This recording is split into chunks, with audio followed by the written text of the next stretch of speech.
बेंगलुरु की एक सर्द रात, चारों ओर सन्नाटा। एक छोटे से अपार्टमेंट में 34 वर्षीय अतुल सुभाष अपने जीवन के सबसे कठिन निर्णय के आखिरी दहलीज पर खड़ा था। उसने अपना सुसाइड नोट पूरा कर लिया था, लेकिन उसके आंखों में आंसू और दिल में दर्द भरा हुआ था। और अपने अंतिम पलों में वह अपने जीवन के उन हसीन लम्हों को याद करके रो रहा था जो कभी खुशियों से भरा हुआ था। अतुल ने अपने मेज पर बैठकर अपने सुसाइड नोट के आखिरी शब्द लिखे। उसने लिखा, प्रिय निकिता, जो कि उनकी वाइफ थी, मैं तुम्हें कभी भी इतना नफरत नहीं कर सकता जितना कि तुमने मुझे दिया है। उसने अपने नोट को मोड़ा और मेज पर रख दिया। फिर उसने अपने कंप्यूटर पर अपने परिवार की तस्वीर को देखा और एक गहरी सांस ली। वैसे अतुल के सुसाइड नोट पर यहाँ रहस्य था कि उसने 9 मामलों के बारे में लिखा था जो उसकी वाइफ निकिता ने उस पर दर्ज करवाया था। उसने लिखा कि मैंने हर एक संभव कोशिश की, लेकिन तुम्हारे और तुम्हारे परिवार के नफरत ने मुझे तोड़ कर रख दिया और मुझे कहीं का नहीं छोड़ा। मेरे ही आंखों के सामने मेरी खूबसूरत सी जिंदगी तबाह हो गई। तुम्हारे वजह से मैं अपने माता पिता से दूर हो गया। फिर अतुल ने अपने कमरे की सारी लाइटें बंद कर और खिड़की के पास जाकर खड़ा हो गया। फिर उसने अपने जीवन के उन हसीन लम्हों को याद किया जब उसने और उसकी वाइफ निकिता ने साथ मिलकर सुनहरी भविष्य का सपना देखा था। लेकिन अफसोस, अब वो सारे सपने टूट चुके थे। फिर उसने रोते हुए खुद से कहा, क्या मैंने कभी सोचा था कि हमारे प्यार का अंजाम ऐसा होगा?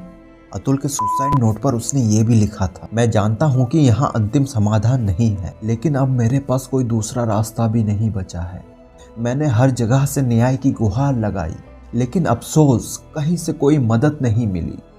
यहाँ समाज इतना भ्रष्ट है कि सच्चाई की कोई कीमत नहीं है। फिर अतुल ने अपने मोबाइल फ़ोन से एक आखिरी वीडियो रिकॉर्ड किया। उसने कहा, मुझे माफ़ कर देना माँ पापा, मैं तुम्हारे सपनों को पूरा नहीं कर पाया और ना ही तुम्हें एक अच्छी ज़िंदगी दे पाया, लेकिन मुझे उम्मीद है कि मेरे मौत के बाद सब कुछ सही हो जाएगा। ऐसा उसने इसलिए बोला क्योंकि उसके वाइफ की वजह से उसकी फैमिली भी बहुत ज़्यादा सफ़र कर रही थी। Okay, back to the story. उसने वीडियो में उन सभी को धन्यवाद किया जिसने उसके कठिन समय में उसकी मदद की थी। फिर उसने कहा कि मैं नहीं चाहता कि कोई भी आदमी मेरी तरह पीड़ा सहे। शायद मेरी मौत से सरकार आदमियों के बचाव के लिए भी कोई कानून निकाले। फिर अतुल ने अपने वीडियो में एक न्यायाधीश के बारे में भी बोला। उसने कहा कि उस न्यायाधीश ने उस पर 5 लाख रुपए रिश्वत देने का आरोप लगाया। उसने कहा कि यहाँ सिस्टम इतना भ्रष्ट है कि सच्चाई की कोई कीमत नहीं। मैंने लड़ने की बहुत कोशिश की, लेकिन अब मेरे पास कोई ऊर्जा नहीं बची। चाहे आदमी कितना भी निर्दोष क्यों ना हो, एक औरत के झूठे आरोप से वहाँ दोषी बन ही जाता है। वैसे हर साल ऐसे कई मामले सामने आते हैं, लेकिन अफसोस, अब तक आदमियों के बचाव के लिए कोई कानून नहीं बनाया गया, और अगर बनाया भी गया तो किसी को सीरियसली नहीं लिया जाता। फिर अतुल ने अपने कमरे का दरवाज़ा बंद किया और पंखे से लटकती हुई रस्सी को देखा। उसके आंखों से आंसू बह रहे थे, लेकिन उसने साहस जुटाकर रस्सी को पकड़ा और एक अंतिम बार उसने अपने परिवार की तस्वीर को देखा। फिर उसने इस दुनिया को अलविदा कह दिया और चारों ओर अंधेरा छा गया। क्या आपको पता है दोस्तों, अतुल का आखिरी शब्द क्या था? न्याय अभी भी बाकी है। फिर सुबह पुलिस ने अतुल के अपार्टमेंट का दरवाज़ा तोड़ा और उनके सुसाइड नोट को पढ़ा, जो कि कई पन्नों में था, जिसके हर एक शब्द में दर्द भरा हुआ था, जिसे पढ़कर वे लोग अंदर तक टूट गए। कुछ आखिरी सवाल, क्या अतुल को उसकी मौत से न्याय मिलेगा?